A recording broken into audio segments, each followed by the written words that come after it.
70-ാം വയസ്സിൽ പ്രായത്തിന്റെ അവശതകളെ മറന്ന് 70% മാർക്കോടെ 10ാം തരം പരീക്ഷയിൽ വിജയം നേടിയിരിക്കുകയാണ് മതിലകം സ്വദേശിയായ സുബൈദ.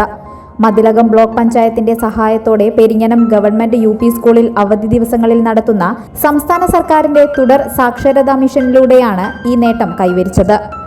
3ാം ക്ലാസ് വിദ്യാഭ്യാസം മാത്രമുണ്ടായിരുന്ന ഇവർ സാക്ഷരതാ ക്ലാസുകളിൽ മുടങ്ങാതെ പങ്കെടുക്കുന്ന അച്ചടക്കമുള്ള വിദ്യാർത്ഥിയായി ചിട്ടയായ പഠനത്തിലൂടെയാണ് തിളക്കമാർന്ന വിജയം കൈപ്പിടിയിലൊതുക്കിയത്.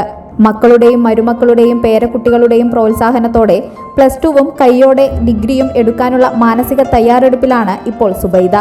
മതിലകം സെന്ററിന് പടിഞ്ഞാറ് പരേതനായ കുഴിക്കണ്ടത്തിൽ മജീദിന്റെ ഭാര്യയാണ് സുബൈദ. പഠനത്തിൽ മികവ് തെളിയിച്ച സുബൈദയെ മതിലകം ഗ്രാമപഞ്ചായത്തും ബ്ലോക്ക് പഞ്ചായത്ത് അംഗവും വീട്ടിലെത്തി ആദരിച്ചു. ഗ്രാമപഞ്ചായത്ത് president Sumathi Sundaran, vice president PM Alfa, block panchayat അംഗം PH നിയാസ്, ആരോഗ്യ വിദ്യാഭ്യാസ standing committee chairman AA Bineesh, ward member Haseena Rasheed എന്നിവർ ചേർന്ന് പൊന്നാടയണിയിച്ച് ആദരിച്ചു.